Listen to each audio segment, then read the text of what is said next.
தேர்தல் செலவுகளை பாஜக தலைமை ஏற்றுக்கொண்டால் சட்டப்பேரவை தேர்தலில் போட்டியிட தயாராக இருப்பதாக நடிகர் எஸ்.வி. சேகர் நிபந்தனை விதித்துள்ளார்.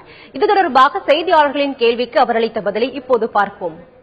பிஜேபியில் ஆக்சுவலா நான் சீட்டு கேட்கல சார். எனக்காக ஒரு என் மேல நம்பிக்கை வைத்துள்ள ஒரு பிஜேபி நண்பர் ஒருத்தர் எனக்காக பணம் கட்டியிருந்தாரு.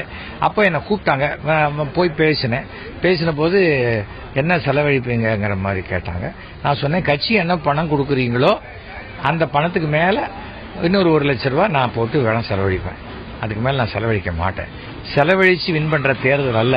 என்னை விட 10 மடங்கு அதிகமாக செலவழித்த நெப்போலியனை விட நான் ஜாஸ்தி ஓட்டு வாங்கி தான் மயிலாப்பூர்ல ஜெயிச்சிருக்கேன். வெறும் பணம் மட்டுமே தீர்மானிக்காதுன்னு சொல்லிட்டேன்.